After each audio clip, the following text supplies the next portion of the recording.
मानसी अग्रवाल जी, मथुरा से। राधे राधे महाराज जी।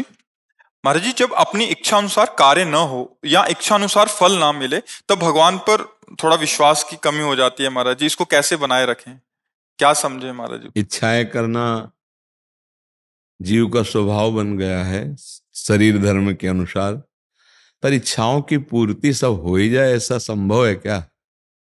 उसके लिए तप चाहिए, उसके लिए हमारे अंदर भजन रूपी बल चाहिए। आप बाजार में जाओ, तुम्हारी इच्छा से सब सामान मिल जाएगी क्या? उसके लिए आपके पास पेमेंट होना चाहिए, तभी तो है ना। तो संसार में आप इच्छा करो कि हमारा रुपया की अमुक सामग्री लें, तो इच्छा से मिल जाएगी क्या? आपके पास अरब रुपया होना चाहिए ना। तो ऐसे इच्छाएं करोगी तो उसके लिए तपस्या चाहिए, व्रत चाहिए, आपके पास भजन रूपी धन चाहिए। भगवान पर आरोप लगाओ तो वैसे बाजार में जाओ तुम और कह दो कि ये 1 करोड़ का ये जो हीरे का हार है हमें दे दो, तो दे देगा क्या? आपसे पूछेगा करोड़ रुपया है आपके पास? आप कहोगे नहीं, तो अपने आदमी से कहेगा इनको सादर निकालो यहां से। अब आप उस दुकानदार पर आरोप लगाएं कि इसने हमको हटा दिया, बस ये मेरे मालिक की दुकान है पूरी सृष्टि। अब आप इसमें जो चाहते हैं, आपके लिए तप हो, आपके पास भजन हो, भगवान पर क्यों दोषारोपण कीजिए? आपके पास पुण्य होना चाहिए, आपके पास सुकृत होना चाहिए, आपको कर्म करने की प्रक्रिया पता होना चाहिए, तब आप उसका लाभ ले सकते हैं। किसका प्रश्न है? आपका है। किसका प्रश्न है? हाँ, तो इसीलिए आप क्यों भगवान पर क्यों विश्वास कम कर रहे हैं? क्यों विश्वास कम कर? आपने क्या दिया भगवान को? भगवान ने आपको दिया है, आपको शरीर दिया है, आपको बुद्धि दी है, आपके नेत्र दिए है, आपको व्यवस्था दी है। अब आप ऐसी इच्छा करो जो भगवान को प्रसन्न करने के, फिर सारी इच्छाएं पूर्ति हो जाएगी। उसके लिए नाम जप करो, उसके लिए भगवत आराधना करो, शास्त्र स्वाध्याय करो। स्वामी के प्रसन्न हो जाने पर सब कुछ प्राप्त हो जाता है। सब कुछ प्राप्त क्या हो जाता है? हम आपको अंदर की बात बताएं। हमको एक सुख चाहिए जिसमें दुख का लेश न हो। सबके अंदर एक ही चाह है, आप देख लीजिए। हम भगवान के अंश हैं, तो भगवान हमारे सुख समुद्र हैं, तो हमें सुख चाहिए। भगवान हमारे अविनाशी हैं, तो मैं मरना नहीं चाहता। भगवान हमारे अद्वितीय हैं, तो हम ऐसे बनना चाहते कि सबसे बड़े हम हो जाएं। मतलब चोर भी बने तो सबसे बड़े चोर बने, नामी चोर बने, सबसे अद्वितीय बनना चाहता है। ये पहचान है कि ये भगवान का अंश है जीव। अविनाशी बनना चाहता है, अद्वितीय बनना चाहता है, परम सुखी होना चाहता है। अब सुख के लिए जो हमारे अंदर चाह है, वो हम गलत जगह अपना ली। मना कष्टान इंद्रियाणि प्रकृति स्थान कर सती। परमात्मा अंश कभी प्रकृति भोग से सुखी हो ही नहीं सकता। भोग ले, सब लगे हुए हैं, कौन सुखी है? जब लौटा अपने स्वरूप की तरफ, परमात्मा की तरफ, तब वो सुखी हुआ। शरीर इंद्रियां ये विनाशी हैं, कुछ समय के लिए हैं, ये नष्ट हो जाएंगी। विनाशी से अविनाशी सुख कभी मिल ही नहीं सकता, और हम सुख ढूंढ रहे हैं विनाशी भोगों में। इसलिए इच्छाएं हमारी विनाशी होती हैं, और वो कर्म के अनुसार मिलेंगे, तो इसमें हम भगवान को क्यों दोष दें? अगर आप भगवत आराधना कर रहे हैं तो आपके अंदर पवित्र ज्ञान स्वयं उदय हो जाएगा, असद वासनाएं नष्ट हो जाएंगी, फिर आप कभी भगवान को दोष नहीं दे सकते। जैसे हमारी दोनों किडनी खराब है, हम बचपन से भगवान के मार्ग में हैं, भूल से कभी किसी जीव को कष्ट दिया हो इस जन्म में, ऐसी याद नहीं है। क्योंकि बाबा जी रहे भगवान के मार्ग में रहे, किसी को कष्ट क्यों देंगे? आज इतने भयानक कष्ट में होते हुए मेरे हिम्मत नहीं कि मैं भगवान से कह सकूं कि मैं कष्ट में हूं। क्यों? क्योंकि 100 ग्राम कष्ट है और 1.25 किलो सुख है। अब कैसे शिकायत करें हम प्रभु से? 100 ग्राम कष्ट है और 1.25 किलो सुख है। हम बिल्कुल देसी भाषा में बता रहे हैं। अब भला हम शिकायत कर सकते हैं भगवान से? नहीं, हम उनकी जय जयकार मनाते हैं कि मैंने पाप कर्म किया, उसका भोग मुझे मिला, लेकिन आपका दुलार, आपका प्यार, आपकी कृपा। अब हम शिकायत करें उनसे जब हमें दिखाई दे रहा है? अच्छा, आनंद न मिले तो बातें बनाने से काम नहीं होता। अगर अभी किसी को सूचना मिल जाए तुम्हारी किडनी फेल है, तो पहले उसकी फोटो खींचो, इसके बाद उसकी फोटो खींचो। 5 मिनट में अंतराय ना पड़ जाए तो बता ना हमको। और यहाँ 20 साल हो गए हैं और आपको अंतराय नजर आ रहा है। क्यों? परमात्मा, ये भगवान के नाम का बल, ये हम मतलब आपको दिखा रहे हैं कि जिन भगवान पर आप कह रहे हो विश्वास नहीं, उस विश्वास की मैं तुम्हें बात बता रहा हूं। कैसी बात करते हो? हृदय से कहता हूं, निहाल कर दिया। अगर वो ना स्वीकार किए होते तो ऐसी दुर्दशा होती।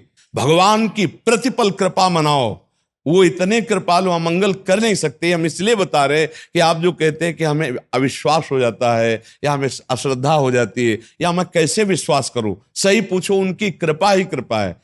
आप जितने लोग बैठे हो ईमानदारी से बताओ, अनजाने में नहीं, जानकारी में आपकी लिस्ट में जो आपके पाप है, आप जानते हो कि उनका दंड क्या मिल सकता था, लेकिन आज तक दंड नहीं मिला।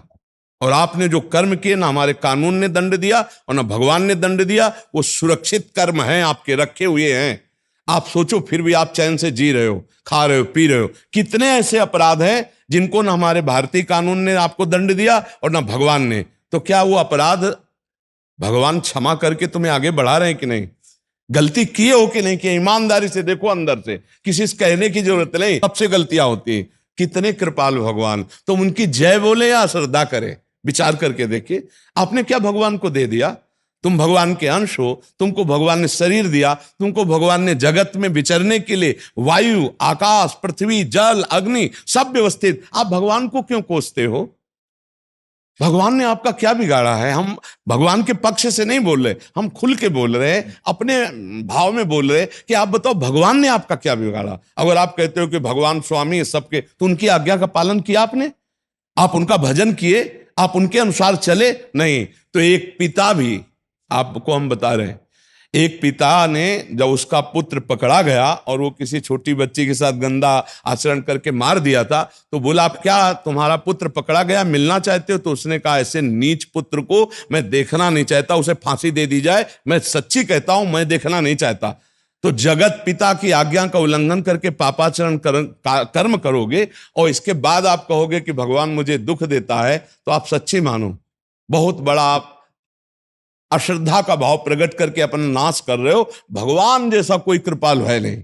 वो घोर पापी को भी पानी देता है, घोर पापी को भी भोजन देता है, घोर पापी को भी पृथ्वी नहीं पटती, और वो इस पे रह रहा है उनकी आज्ञा का उल्लंघन करके। भगवान ने तो कृपा ही कृपा की है। मुझे तो आज तक नहीं समझ में आ रहा है कि लोग भगवान पर क्यों श्रद्धा करते हैं।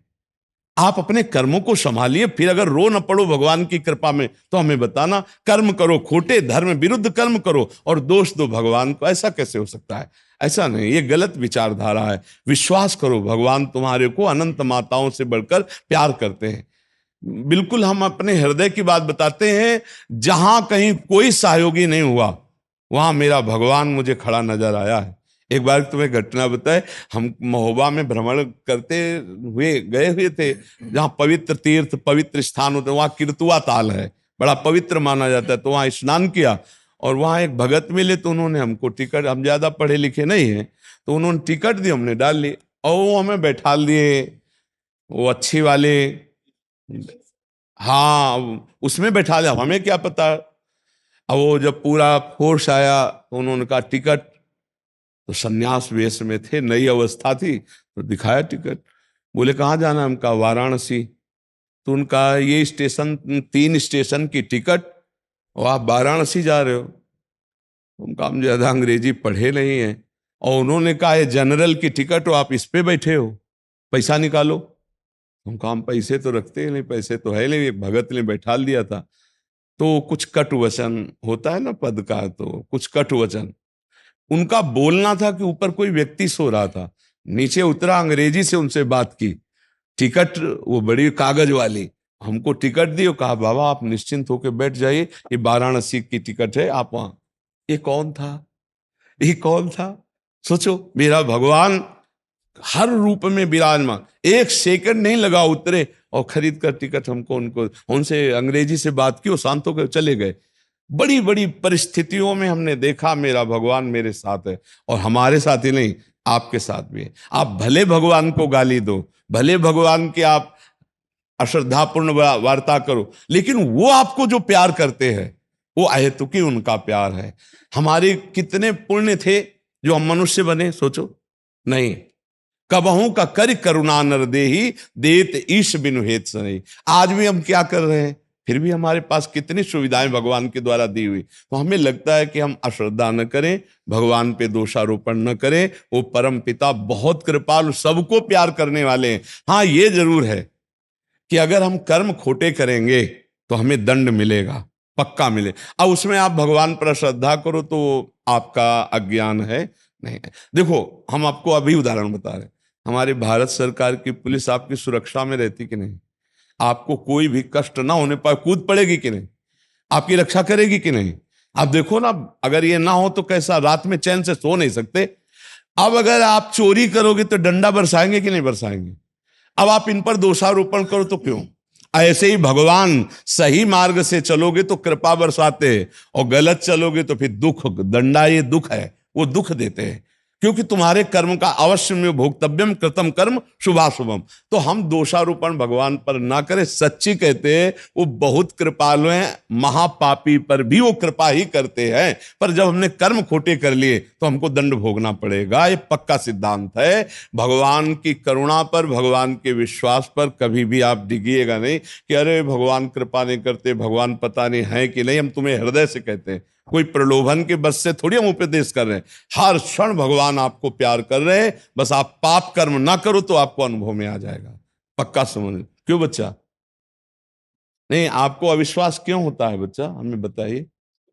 जब मन का कुछ नहीं होता है तो ऐसा लगता है। तो बच्चा फिर सोचो, मन का कैसे हो जाएगा जब तक हमारे पास तप नहीं है, भजन नहीं, साधन नहीं, तो हम कैसे मन का पूर्ण कर सकते? हमारे सोच, हम प्रधानमंत्री बन जाए ऐसे हो जाएगा क्या? उसके लिए हमें योग्यता चाहिए, उसके लिए हमें क्षमता चाहिए। अच्छा, हम सोच ले कि हम अमुक धनराशि एकत्रित कर लें, उसके लिए हमें कर्म करना पड़ेगा। उसके पार्वती जी ने भगवान शंकर को पति रूप में वर्ण करने के लिए तो देखो कैसा पत्ता सूखा खा करके पहले तपस्या की, फिर उसको भी छोड़ दिया, अपर्णा नाम पड़ा, और दृढ़ व्रत था, कोटि जन्म लग रगर हमारी, बरऊं समुन्नता राहु कुमारी। भाई, अब ऐसे हम सोच ले कि तो सोचने मात्र से नहीं होगा, हमको क्रिया करनी पड़ेगी। आर्मी में जाना होता है तो दौड़ भाग करनी पड़ती है, उसे उतनी ऊंचाई, इतनी लंबाई, इतना दौड़, इतना सब फिट होना पड़ता है। कोई भी कामना करनी तो उसके अनुसार हमें कर्म करना पड़ेगा। केवल कामना करने से बैठे बैठे काम नहीं बने, उसके अनुसार कर्म। आप बोलो क्या कामना करना चाहती हो, और उसके अनुसार करो कर्म, और फल ना मिले तो हमें बताना। अगर हम भगवान के मार्ग में निकले तो हमको जो चाहिए था वो मिला, जिस तत्व का बोध चाहिए था, जिस तत्व का साक्षात्कार चाहिए था, वो भगवान। ऐसा नहीं है कि भगवान आप कर्म करो ना मिले। हाँ, अगर आप कर्म कर रहे हैं उसके विपरीत और भी कर्म कर रहे हैं तो आपके कर्म फल में बाधा पड़ जाएगी। अगर आप केवल कर्म कर रहे हैं तो बहुत सुंदर मार्ग है भगवान के आश्रय का, आप अविश्वास मत कीजिए। दिव्यांशी जी। राधा वल्लभ श्री हरिवंश जी, राधा वल्लभ श्री हरिवंश महाराज जी, इन्होंने लिखा है कि इन्होंने जैसे आपने विधि बताई थी कि आंतरिक कुंभक के साथ राधा नाम लेने से बहुत जल्दी होता है, तो इन्होंने इस पे एक्सपेरिमेंट किया महाराज जी। एक तो 24 दिन तक 20 लड़कियों के साथ पतंजलि विद्यापीठ पे शोध किया इन्होंने। उसमें रोज 15 मिनट आंतरिक कुंभक के साथ राधा राधा राधा राधा राधा राधा राधा और एकाग्रचित होके मानसिक स्वास्थ्य, जैसे अवधान, मतलब कितनी तीव्र बुद्धि हो जाती है, फोकस जो, जैसे आप कहते हैं ना, आप कहते हैं कि 20 साल पहले नहीं, पढ़ा हमें है। लगा विपरीतता में, तो इसलिए हम आश्चर्यचकित हो गए, क्योंकि ये हम स्वयं किए हैं, ये हम स्वयं किए हैं।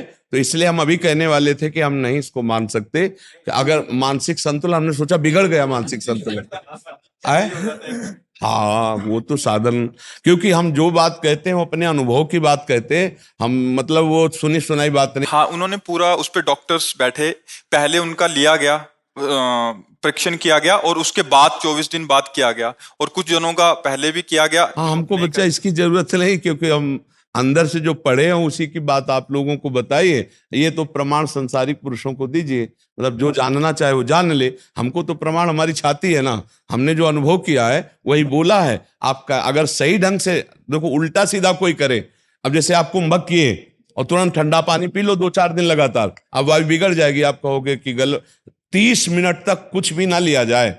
हमने 3 साधन बताए थे इसमें, तो वो स्वयं हमने किए। अब किडनी फेल है इसलिए नहीं कर पा रहे। जैसे हम वायु को खाली किया, जैसे एकदम खाली किया, अब रोक दिया। अब इस समय नाम मंत्र जितना जपो, फिर एकदम घसीटना होगा आपको, और घसीट के फिर छोड़ दिया। ये हो गया बाह्य कुंभक। एक हो गया घसीट के अंदर रोकना, रोक लिया, अब मंत्र जप कर रहे हैं। अब हमें श्वास छोड़ने का जब वेग आता है तो हम धीरे धीरे उसे छोड़ रहे हैं, फिर भर लिया, फिर रोक लिया। हर शरीर के जितने भी अंग हैं वो सब पुष्ट हो जाएंगे, और बौद्धिक शक्ति बढ़ेगी, एकाग्रता बढ़ेगी, और मन स्वाभाविक आनंदित रहेगा। और खास बात, इससे ब्रह्मचर्य भी पुष्ट होगा। अगर ब्रह्मचर्य पुष्ट हो, चाहे गृहस्थी में क्यों ना हो, तो बहुत तीव्र स्मृति को प्राप्त होता है। जिसका ब्रह्मचर्य नष्ट होता है वो स्मृतिहीन होता चला जाता है। गृहस्थ हो चाहे विरक्त हो, दोनों को ब्रह्मचर्य पर जरूर ध्यान देना है। उसके लिए प्राणायाम का संयम जरूरी आवश्यक है। तो ये तो हम अनुभव की बात कही थी, डॉक्टरों ने प्रमाणित कर दिया, तो प्रणाम है, धन्यवाद है उनको। क्योंकि जो भी बात हम कहते हैं, आपको सच्ची बता रहे हैं, वो केवल अपने अनुभव में जो आया वही कहते हैं।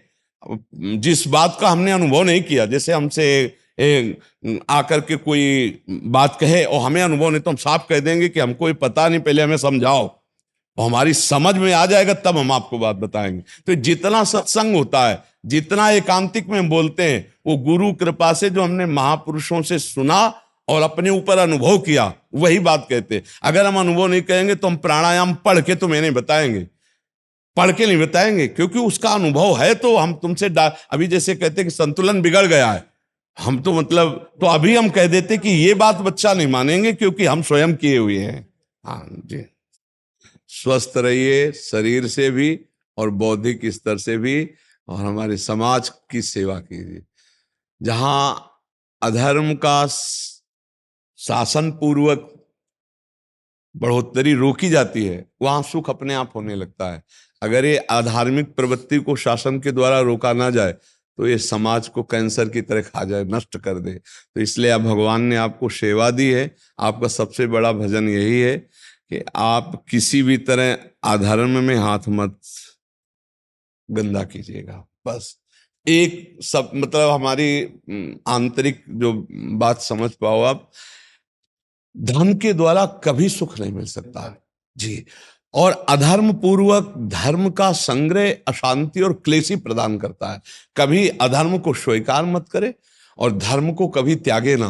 तो देखो, ये जो कार्य हम कर रहे हैं, राष्ट्र सेवा का कर रहे हैं, समाज सेवा कर रहे हैं, पर ये राष्ट्र और समाज मेरे भगवान के हैं। धर्म को जब हम पालन करते हैं तो भगवान धर्म की स्थापना करने वाले हैं।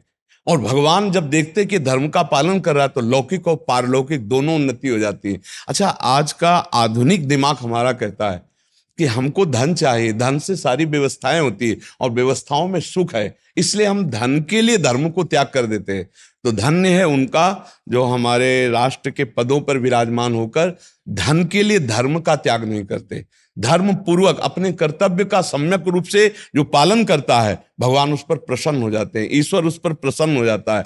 और आप खुद इस विषय को देख रहे हैं, जो धर्म से च्युत होकर कोई क्रिया बनी तो समाज में कैसा स्वरूप आ जाता है। क्योंकि एक हमको वीडियो दिखाया गया था जिसमें किसी यशो को एसएचओ हाँ, उनको ऐसे घसीट कर गाड़ी में डाला जा रहा था, वो ऐसा हम दिखाया। तो अब हमें इतना शोक अंदर से हुआ कि इनके माता पिता ने कितना इनको पढ़ाई में खर्चा किया होगा, कितना इन्होंने पढ़ा होगा, तब इस पद पे आए। एक चूक ने कैसी स्थिति पैदा कर दी। तो हम बार बार उसी चूक को सामने रखते हैं कि हम नमक रोटी खा के गुजारा करें, हम कष्ट पूर्वक जीवन व्यतीत करें, लेकिन हम कभी सर झुका के जीना पड़े ऐसा कार्य ना करें। क्योंकि कभी न कभी तो अधर्म ऊपर आता ही है, प्रकट होता ही है। तो हम कभी अधर्म को ना करें। जो हमारे राष्ट्र ने हमारी व्यवस्था की है, हम उससे सुखी रहें और अपने समाज की सेवा करें। ये हमारी बार बार प्रार्थना रहती। क्योंकि आप लोग बैठकर निरंतर भजन कर सके या साधना कर सके, ऐसा असंभव है। फिर भी पर्याप्त कर लेता हूँ, दीक्षित हूँ। तो इसमें क्या है कि आपको कभी भी फोन आ सकते हैं।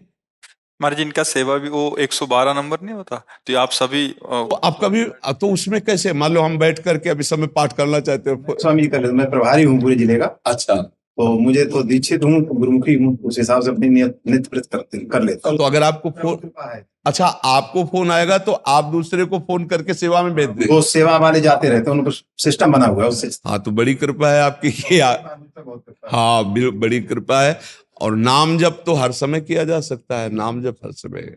हाँ ठीक है, बहुत सुंदर, बस धन्यवाद। सर अम्बाला से मैं 2 साल से आपका यूट्यूब चैनल देख रहा था और मैं बड़ा सुकून महसूस हुआ, बहुत परिवर्तन मेरे अंदर हुआ। आज मेरे को मौका मिला आपके सम्मुख आने का। सिर्फ आपसे एक अनुमति चाहता हूँ, क्या मैं आपकी छवि अपने साथ अपने पास रख सकता हूँ, जिसको मैं रोज देखूं और आपसे प्रेरणा स्रोत आगे बढ़ता था। ये आप देख लीजिए, आपको फ्री लगे इससे तो अच्छा कुछ है ही नहीं। हाँ, ये तो प्रिय, देखो ये पूछा नहीं जाता, हम अपने गुरु की छवि हम भी धारण करें, राधा नाम और गुरु जी हमारी छाती से लगे, ये तो प्रीति का विषय होता है ना, ये तो प्रेम का विषय। इससे अच्छा कुछ है ही नहीं बस। धन्यवाद धन्यवाद धन्यवाद। जय हो मेरी लाडली जी। बहुत अच्छा लगा आपसे मिलकर के कि आप भगवत भक्ति परायण हैं। अभी परायण नहीं है स्वामी यार। धन्यवाद धन्यवाद। स्वामी पूर्ण शुद्धानंद जी महाराज कोलकाता से। राधा वल्लभ श्री हरिवंश दंडवत महाराज जी प्रणाम। महाराज जी, हमारा संन्यास 2015 में रामकृष्ण मठ बेलूर में हुआ था। तो जैसे कि आप जानते हैं कि मंत्र दिया जाता है, तो हमारा महाराज जी कोई प्रेस मंत्र है इनको आपका मंत्र कि जब प्रेस मंत्र का चिंतन करते हैं तो मन जगत से उपराम हो जाता है, परंतु रामकृष्ण मिशन शिव ज्ञान से जीव सेवा के व्रत से काम करता है। तो व्यवहारिक जगत में सेवा कार्य करते समय कभी कभी राग द्वेष का उद्भाग प्रकट होता है। तो हमारी जिज्ञासा है कि सब समय मन एक ही भाव में रहे, कैसे स्थिर रहे महाराज? अंदर का चिंतन गाढ़ होना चाहिए, बाहर में व्यवहार की सत्ता ही नहीं है, एकमात्र तत्व है, तो राग द्वेष होएगा ही नहीं। जब हम संन्यास वृत्ति के कोई भी मंत्र जपते हैं, वो सब उदासीनता प्रकट करते हैं, असत से संबंध भाव नष्ट करते हैं, फिर कोई व्यवहार अच्छा नहीं लगता। पर व्यवहार अच्छा लगना या ना लगना इसका कोई फर्क नहीं पड़ता, पर हमें करना पड़ेगा। जो गुरुजनों ने आदेश किया है, जो हमें सेवा मिली, वो हमें करना पड़ेगा। अब जब हम सेवा कर रहे हैं तो अपने भाव में मगन रहें। हमारा भाव परमात्मा भाव है ना, तो सब में वही परमात्मा तत्व विराजमान। इतना तो ज्ञान शास्त्र से हो ही गया है, अनुभव हो या ना हो, शास्त्र से इतना ज्ञान तो हो ही गया है कि सब में परमात्मा विराजमान है। अब उसकी जो स्वभावगत क्रियाएं हैं, स्वभावगत चेष्टाएं हैं, हमको इन पर ध्यान नहीं देना, हमें तत्व पे ध्यान देना। जो क्रिया पे ध्यान देता है वो कारण पर ध्यान नहीं दे सकता, जो कारण पर ध्यान देता है वो कभी राग द्वेष से युक्त नहीं हो सकता। क्रियाओं से ही राग द्वेष होते हैं। अनुकूल बोलना, अनुकूल चेष्टा करना तो रागात्मक वृत्ति फैलेगी, प्रतिकूल बोलना, प्रतिकूल चेष्टा करना तो द्वेषात्मक फैलेगी। तो आप क्रियाओं पे अगर दृष्टि देंगे तो राग द्वेष होगा, अगर कारण पर दृष्टि देंगे तो राग द्वेष हो ही नहीं सकता। समझ रहे ना? तो हम लोग क्रिया त्यागी हैं। संन्यास का मतलब क्या होता है? क्रिया त्यागी। फिर भी क्रियाएं शरीर से कर रहे हैं, तो हम थोड़ी कर रहे हैं। गुणानुगुण वर्तन्ते, तो हम फिर दूसरे की क्रिया क्यों देखें? वो हमारे अनुकूल व्यवहार करे या प्रतिकूल, हमें तत्व दृष्टि रखनी है। ये क्रूरा अपिपापिनो न च सताम संभाष्य दृश्याचये सर्वान्वस्ततया निरीक्ष परम स्वाराध्य बुद्धिर्मम। जो क्रूर है, पापी हैं, दुष्ट है, संतों के साथ संभाषण करने योग्य भी नहीं है, ऐसे में भी मेरा प्रभु विराजमान है, पक्का मेरी दृढ़मति है। स्वाराध्य बुद्धिर दृढ़मति, दृढ़मति है। फिर द्वेष कैसे हो सकता है? जब हमारी कारण दृष्टि है तो आप बताओ, द्वेष हो ही नहीं सकता। और जब क्रिया दृष्टि है तो हम परमार्थ में है नहीं। यही क्रिया योग को यही समझना है। क्यों महाराज, समझ में आ रहा है ना? अगर क्रिया पर हैं तो हम व्यवहार में संसारिक बुद्धि से हैं, तो संत की संसारिक बुद्धि नहीं होती। और जब कारण पर हैं तो तत्व दृष्टि है, तो क्रियाओं को कोई महत्व नहीं देता। कोई हमारा सम्मान करे या अपमान करे, कोई हमारे अनुकूल चले या प्रतिकूल चले, क्रियाओं से कोई संबंध। हमको तस्मात् शास्त्रम प्रमाणम ते कार्याकार्यो व्यवस्थित हो। बिल्कुल ऐसा समझो जैसे पागलों के अस्पताल में आपको डॉक्टरी करने जाना हो, तो आप उनके व्यवहार से सुखी दुखी नहीं होंगे, क्योंकि आपको पता है मैं पागलों के अस्पताल में आया हूं। कोई गाली देगा, कोई मारने की चेष्टा करेगा, कोई थूकेगा, कोई कुछ करेगा, आप बिल्कुल इस पर बुरा या भला नहीं मानेंगे। आप प्यार से उनको वैसे ही, जैसे एक डॉक्टर मरीज से प्यार करता है, वैसे ही प्यार करते हुए आप उनकी दवा करेंगे। ऐसे समझो पूरा संसार पागल है, माया में पूरा संसार पागल है। मैं मोर तोर तय माया, जे बस कीने जीव निकाया, गो गोचर जहां लगु मन जाई, सो सब माया जानो भाई। अब ये माया आसक्त चित्त वाले यदि संत को गाली दें, अपमान करें, तो क्या फर्क पड़ता है? क्योंकि पागल तो है ये। अगर शुद्ध ज्ञान हो जाता तो प्रतिकूल व्यवहार क्यों करते? उनको ज्ञान नहीं है तो ज्ञान नहीं, इसका मतलब माया से बावरे है। तो हमको बिल्कुल ऐसे रहना है जैसे पागलों के अस्पताल में रहना है। थप्पड़ भी मारे, अगर पागल मारने लगे छूट जाए तो आप क्या करोगे? रिपोर्ट करोगे क्या? और कोई मारने लगे उसको तो आप रोकोगे, अरे यार तुम तो बुद्धिमान हो, वो पागल क्यों मार रहे हो उसको? वो बेचारा अपनी बौद्धिक स्थिति खो चुका है। तो ये सब बेचारे बौद्धिक स्थिति खो चुके हैं, जो भगवान से विमुख है, जो संसार में आसक्त हैं, जो भोगों में सुख मान रहे हैं, ये अपनी बौद्धिक स्थिति को खो चुके हैं। तो विज्ञजन इनके द्वारा किए हुए मान अपमान पर हर्षित या शोकित नहीं होते। समझ पाए आप? अर्पिता जी, जयपुर राजस्थान से। राधे राधे महाराज जी, आपके चरणों में कोटि कोटि प्रणाम। महाराज जी, आपसे सुना था कि नाम जब पहले मन निर्मल करता है, पर मुझे डर लगता है कि कहीं ये जन्म मन निर्मल होने में ही ना चला जाए। पता तो नहीं हमें कितना क्या संचित। फर्क पड़ेगा? अगर हम आज राधा बोल रहे हैं, हमारा अभी शरीर छूट जाए तो हमें भगवत प्राप्ति हो जाएगी। जब पुत्र के बहाने नारायण बुलाया तो भगवत प्राप्ति हो गई ना। तो हम जानबूझकर राधा बोल रहे हैं, हमारी अभी श्वास निकल जाए, भले मन मलिन है, तो हमें भगवान की प्राप्ति हो जाएगी। जड़ भरत जी फिर अंत में कैसे रहेंगे? आए जड़ भरत जी फिर कैसे रह गए?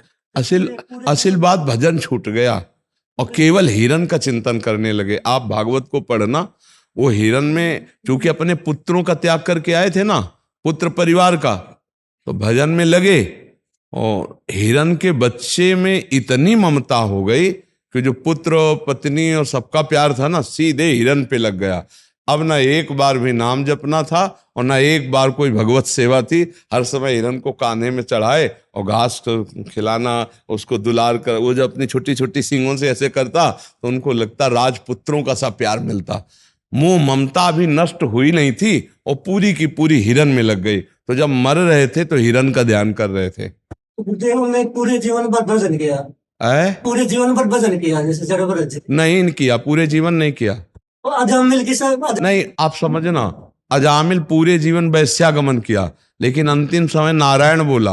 और ये पूरे समय राज कर्मचारी, पूरा संभालना, चक्रवर्ती सम्राट पद संभालना, लड़का बच्चा परिवार, धर्म से चलना। अब भजन करने के लिए गंडकी नदी के किनारे आए थे, थोड़ा भजन हुआ, वृत्ति हिरन में फंस गई, अगला जन्म हिरन का बने। तो जो भजन हुआ वो नष्ट नहीं हुआ, वो हिरन के शरीर में भी जागृत हुआ और भजन हुआ, और अगला जन्म सिद्ध पुरुष के रूप में जड़ भरत जी के रूप में प्रकट हो गए। भजन ने छोड़ा नहीं उनको, लेकिन उन्होंने भजन छोड़ दिया था, इसलिए हिरन बनना पड़ा, नहीं तो सीधे भगवान की प्राप्ति होती।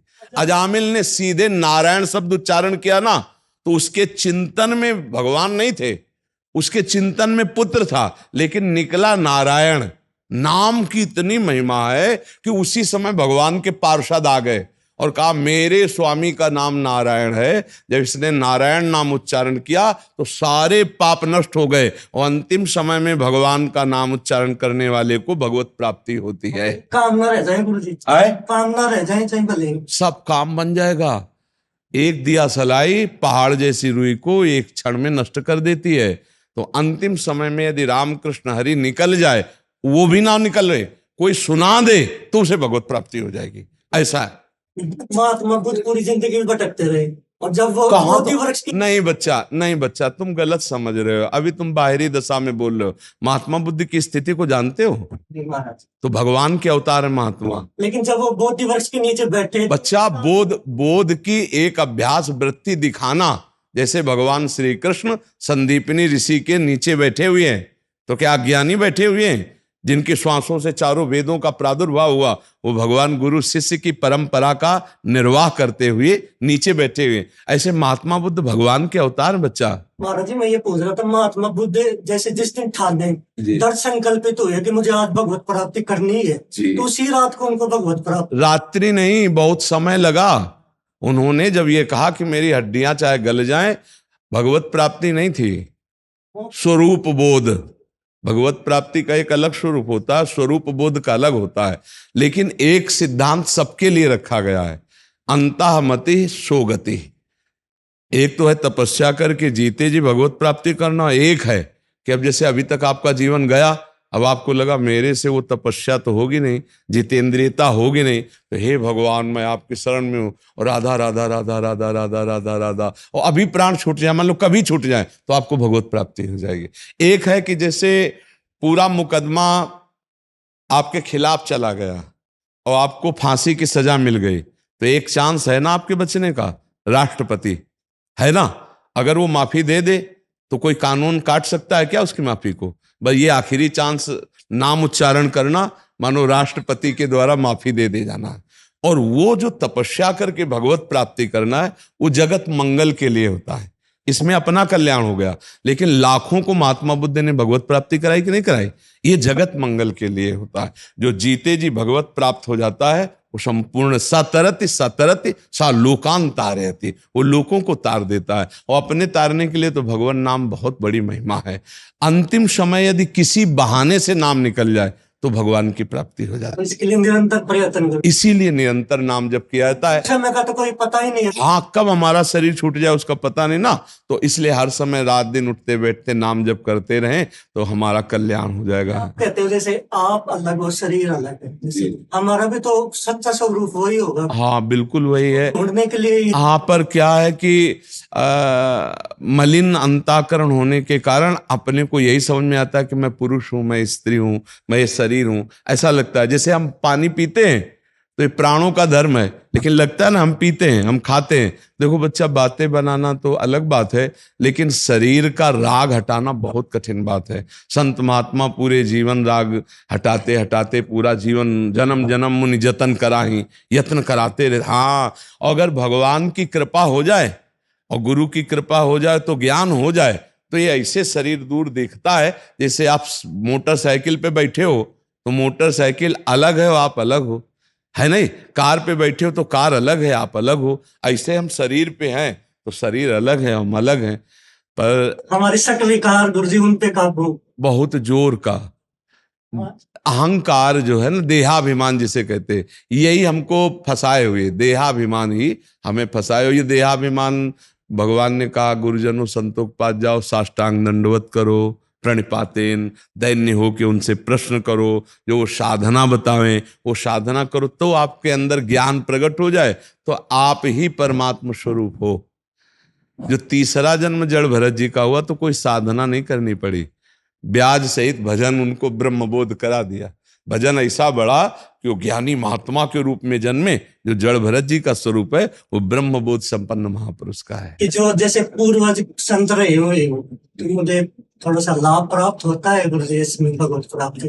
हाँ, कुल परंपरागत यदि संत है ना, तो उन संतों की कृपा से हमको तो सौभाग्य मिलता है, जगत को भी सौभाग्य मिलता है।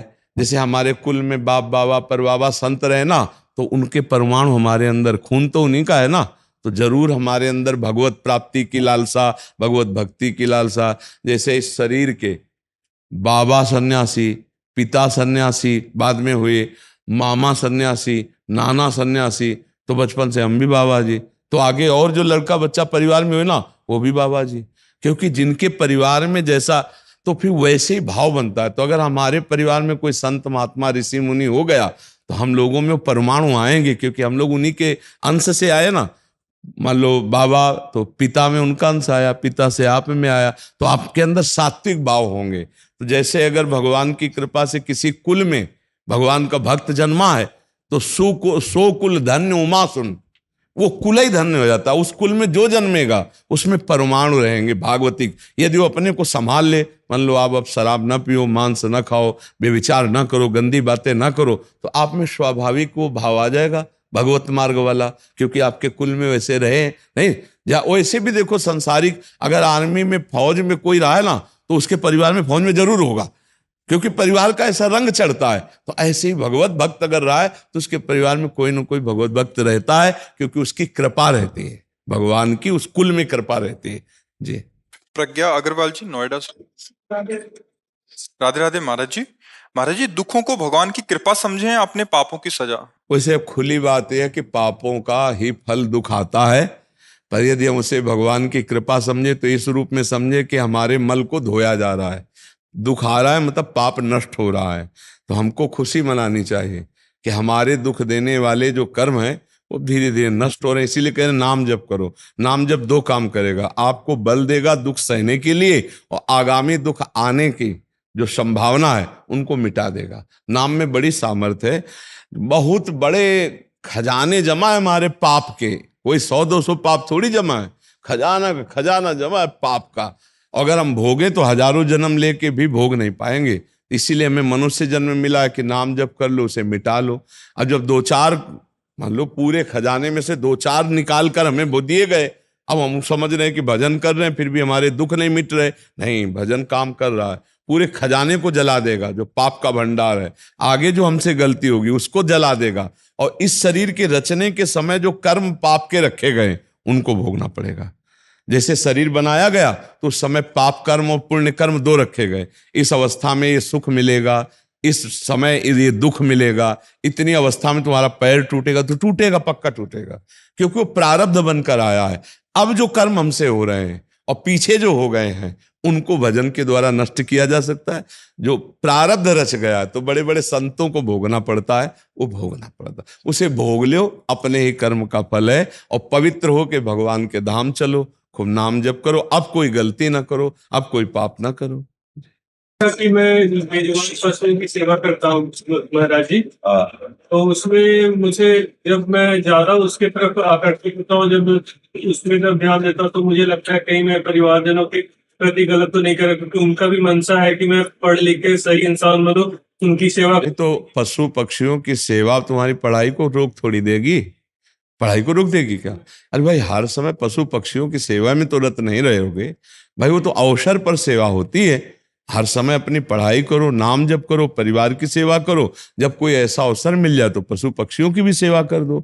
प्राप्त सेवा को कभी त्यागे ना, समझो, सेवा की खोज नहीं की जाती, प्राप्त सेवा को ना। मान लो आप जा रहे हो, कोई मनुष्य है या पशु पक्षी है ऐसी हालत में है कि आपको सहयोग की उसके करने की जरूरत है। फोन आता महाराज जी, मैं इलाज करता हूँ जितने भी घायल पशु होते हैं या जिनकी तबीयत खराब होती है। बहुत उत्तम बात, बहुत उत्तम बात। तो ऐसा नहीं कि 24 घंटे फोन ही आते रहते हैं, 24 घंटे आते हैं, तो कभी कभी ऐसे अवसर मिलते हैं तो उसमें ना तो पढ़ाई रुकनी चाहिए और ना परिवार की प्रीता बाधित होगी, और उनमें भगवत भाव करो तो बच्चा पशु पक्षी की सेवा से भगवान प्रसन्न हो जाएंगे, क्योंकि वो तो बता नहीं सकते अपने कष्ट को। धन्यवाद है जो आपको फोन करते हैं, और धन्यवाद है आपको कि आप दौड़कर जाएं और उनके कष्ट मिटाने के लिए पूरा प्रयास करें।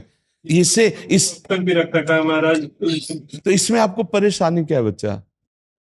जितना हो सकता है उतना कर। नहीं, आपको प्रश्न परेशानी कुछ नहीं महाराज जी, बस यही लगता है कि किसी तरफ दोनों को एक तरफ से मतलब कोशिश करते कि साथ में करते। नहीं बच्चा, ये सेवा ऐसी है कि परिवार के जनों को अपने आप सुख मिलेगा, वो आपसे अत्यंत प्यार करेंगे, कोई आपका विरोध करेगा ही नहीं, क्योंकि सेवा भावना है।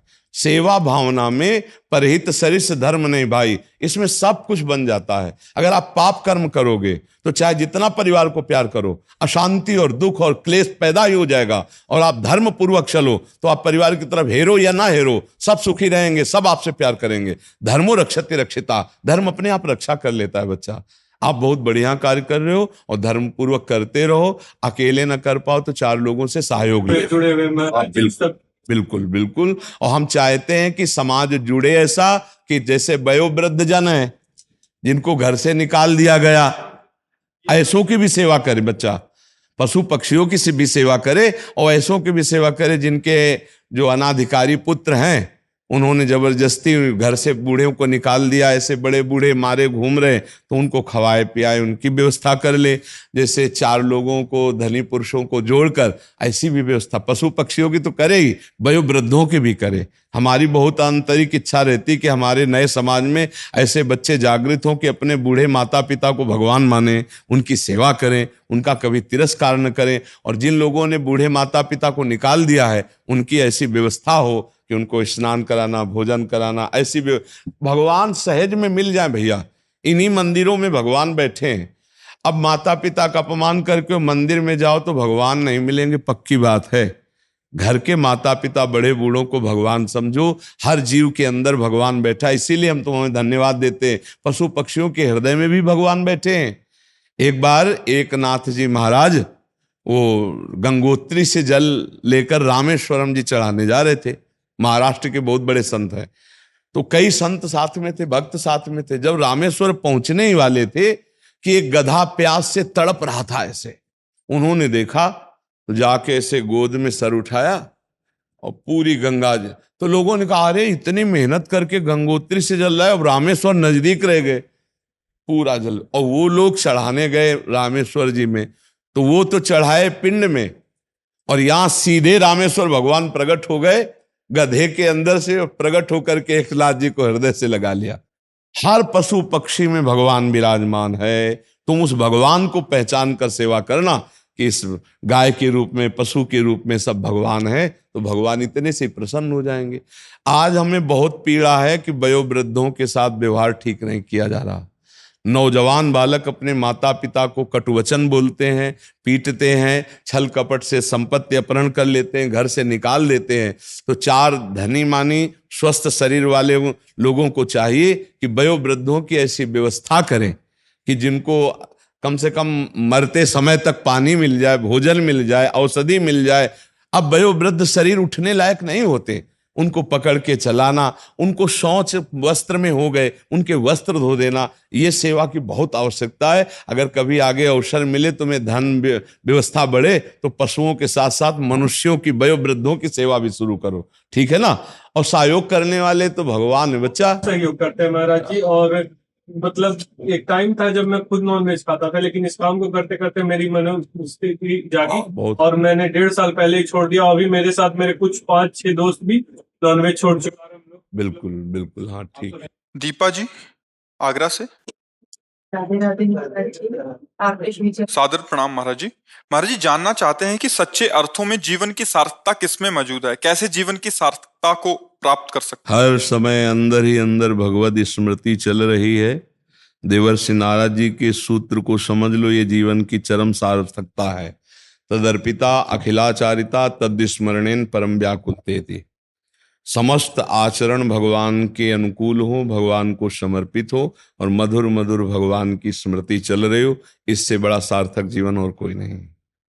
सार्थक जीवन संसार में सार्थक माना जाता है, रुपया आ जाए, दुल्हन मिल जाए, लड़का बच्चा हो जाए, पति मिल जाए, या नाना प्रकार की अपनी कामनाओं की पूर्ति। लेकिन जब मरा तो उसके साथ क्या हुआ? कुछ गया क्या? तो सार्थक तो नहीं हुआ ना जीवन, है ना। सार्थक तो तब होगा जब पूरे जीवन की कमाई उसके साथ हो, और वो कमाई होगी भगवान का नाम, भगवान की स्मृति, जो सत्कर्म करके भगवान को समर्पित कर दिए गए। तो सार्थक शब्द तभी है जब भगवान का भजन किया जाए, निरंतर नाम जप किया जाए। किसका प्रश्न था बताओ, आपको समझ में आया ना? सार्थक जीवन है जो नाम। कबीरा सब जग निर्धना, धनवंता नहीं कोई, धनवंता सोई जानिए, जाके राम नाम धन होए, कृष्ण नाम धन होए, राधा नाम धन होए। जब हम यहाँ से जाए तो खूब धनी होके जाए तो जीवन सार्थक हो गया। वो धन है भगवान का भजन, परोपकार, दूसरों की सेवा, धर्म पूर्वक अपने आचरण करना। समझ पा रहे? जी महाराज जी। कृष्णा तौर जी पुणे से। राधा राधा महाराज। गुरुदेव आपके चरणों में कोटि कोटि प्रणाम। गुरुदेव आपकी कृपा से 1.5 साल से राधा नाम का जप करता हूँ। राधा नाम जप करते समय श्री कृष्ण जी की प्रतिमा का स्मरण करते अत्यंत तीव्र लालसा अंतःकरण में उत्पन्न होती है। इस तरह नाम स्मरण करने से अंतःकरण में श्री कृष्ण के प्रति प्रेम अनुभव होता है, कभी कभी आंखें भी भर आते हैं। गुरुदेव क्या इस प्रकार मुख से राधा नाम जपते समय श्री कृष्ण नाम का कृष्ण जी का स्मरण करने से श्री कृष्ण करो जी की या ना प्राप्ति करो, होगी। अपने आप जबरदस्ती होने लगेगा। उन्हीं की प्राप्ति प्राप्ति उन्हीं की। अरे पक्का पक्का, राधा नाम का चमत्कार ही यही है कि श्री कृष्ण अपने आप सामने नाचने लगेंगे, वो ध्यान में छा जाएंगे। जपो तो चुपचाप राधा राधा राधा, और ये आंखों में आंसू आना, ये भागवतिक सब बहुत कृपा की बात है, पर इसे छुपाओ, इसे कहना नहीं। जो भागवतिक कृपा हो ना, जैसे भगवान के प्रति रोना है, भगवान के प्रति जो प्यार है, उसे अपना प्यार छुपाया जाता है ना। प्रभु का प्यार हम लोग छपाने लगते हैं और सांसारिक प्यार छुपा लेते हैं। हमें लगता है भगवान का प्यार छुपाना चाहिए जिससे वो अधिक बढ़े। छुपाने से प्रेम बढ़ता है। हम एकांत में रोएं, एकांत में भगवान से प्रार्थना करें, वो बातें किसी को बताएं ना। अगर कोई पूछ भी ले एकांत में रोते समय कि आप प्रभु के लिए रो रहे थे क्या, तब कहते नहीं नहीं, हमारे ऐसे भाग्य का, हमें तो शरीर में दर्द है या अमुक परेशानी है, उस या अम्मा की याद आ गई है, या कुछ ऐसा बहाना बना दे जिससे कोई जान न पावे कि हम भगवत प्रेमी हैं, तो प्रेम और आगे बढ़ेगा। समझ पा रहे हैं आप जी? मनीषा गौड़ जी, गुरुग्राम से। राधे राधे। राधे राधे महाराज जी।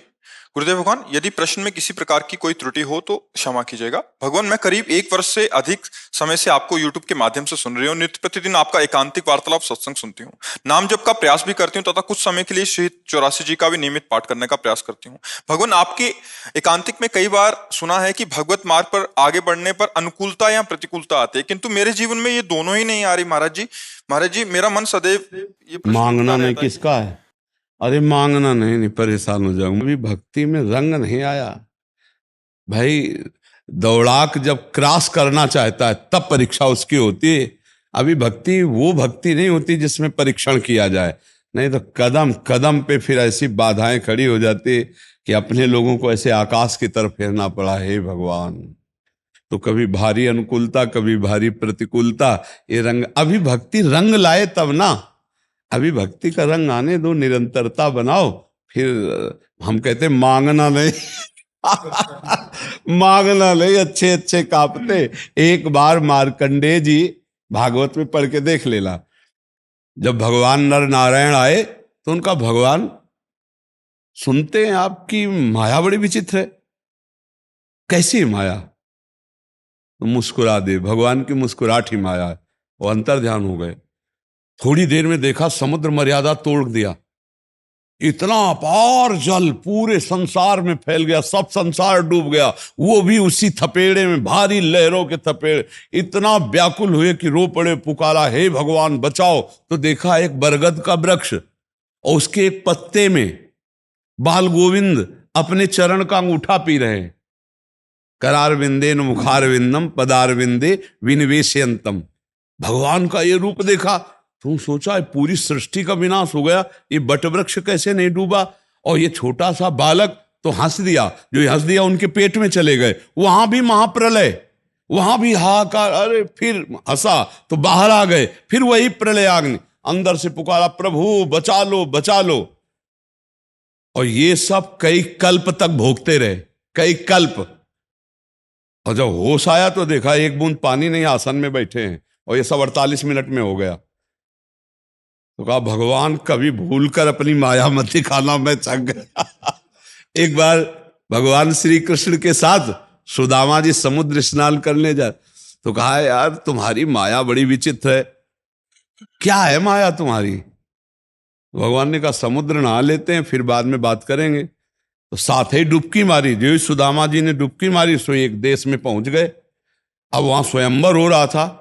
अरे सबके, अरे भाई इतने दिव्य महात्मा है सुदामा जी, इतने दिव्य, आओ भाई आओ, इनका स्वागत हुआ। और लड़की ने इन्हीं के जयमाला डाल दी। अब वहां के राजा बन गए, अब वहां लड़का बच्चा हो गए सुदामा जी के। और वहां की प्रथा थी, जैसे भारत की पहले प्रथा थी कि अगर पति मर जाए तो पत्नी जो सती हो जाती थी, ऐसे वहां की प्रथा थी कि पति को जबरदस्ती पत्नी के साथ जला दिया जाता था, बांध के 100 में। और पत्नी गई मर, अब सुदामा जी को 100 के साथ बांध दिया गया। जब स्मशान में ले गए और जब जलाने को हुए तो कहा हे श्री कृष्ण रक्षा करो। तो भगवान ने ऐसे हाथ पकड़ा और समुद्र को बड़ी लंबी डुबकी मार दी। बोले प्रभु ये वो ब्याह और लड़का और बच्चा, बोले यही तो मेरी माया है, ये सेकंड में हो गया। और उनको इतना सब सेकंड में अनुभव हो गया। यही भगवान की विचित्र माया। कभी भगवान से न कहे कि आप हमारी नहीं भैया, उनके प्रश्नवाचक चिन्ह ऐसे होते, पार करना बहुत कठिन है, बहुत कठिन है। इसलिए बड़ी कृपा है जो आपके ऊपर परीक्षा लियो, खूब नाम जप करती रहो। भगवान से यही प्रार्थना करो कि प्रभु कुछ भी कैसी भी परिस्थिति आवे, बस आपका स्मरण न भूले, जैसे रखो, जैसे चाहो, दुख में रखो, सुख में रखो, आपका स्मरण चलता रहे। और जब भक्ति रंग लाएगी तब प्रतिकूलता अनुकूलता अपना हाहाकारी स्वरूप धारण करती है। अभी बच्चा है भक्ति, थोड़ा रंग लाने दो, फिर आप ही याद करना हमारी बात को और फिर बताना, अभी रंग लाने दो। इसलिए मांगना तो नहीं, क्योंकि वो बड़ा मायाधीश है। एक बार नामदेव जी ने कहा कि भगवान विट्ठल से कि अब हम आपको पहचान लिए। जब कुत्ते में से भगवान प्रकट किया ना, तो बोले अब हम पहचान लिए, अब आप छुप नहीं सकते। तो भगवान मुस्कुरा दिए। भगवान को अगर चैलेंज कर दे तो फिर बहुत ये चैलेंज है एक तरह दोस्ती से, कि अब आप छुप नहीं सकते प्रभु। गुरु की कृपा से हमारे नेत्रों में पहचान हो गई कि आप किसी भी रूप में छुपो, हम जान लेंगे। तो भगवान मुस्कुरा दिए। अब बैठ के मंदिर में भजन करने लगे। देखो वृत्ति बदली। बोले मंदिर में बड़ी भीड़, चलो पीछे चलते हैं। जब मंदिर के पीछे भजन करने गए तो कई लड़के खेल रहे थे। बोले यहाँ लड़के बहुत हल्ला मचाते हैं, नदी के किनारे चलते हैं। नदी किनारे बैठ कर के भजन कर ही रहे थे कि इतने में वहां तंबू शिविर लगने लगे, खटपट आवाज ऐसे। तो उनका जाके गए, यहाँ हम भजन करने बैठे हैं, सब क्या हो रहा है? तो वहां पति पत्नी दोनों निकले। बोले भगवान की बड़ी कृपा, कुछ खाने के लिए नहीं था, कोल भिल रूप। बोले अच्छा आहार भेज दिया, लाओ गड़ा सा इसे काट के बनाओ। नामदेव जी ने कहा तुम बुरा फंस गए, या तो हमारे को भोजन बना लेंगे। अब नामदेव जी समेटे धोती भागे और पीछे गड़ा सा लिए पति पत्नी दोनों, अरे जल्दी पकड़ो। और भागे, भागकर जब मंदिर में आए, आप सांस है ऐसे। तो भगवान ने कहा क्या हो गया? अरे बोले प्रभु बच गए तुम्हारे भजन के प्रताप से। पहले हमारे मन में आया था कि मंदिर के पीछे भजन करें, वहां लड़के खेल ले, तो नदी किनारे गए। नदी किनारे गए, दो पति पत्नी अपने परिवार के साथ थे, वो हमको काट के खाना चाहते थे। अच्छा फिर क्या हुआ? बोले भाग के आ गए आपके पास।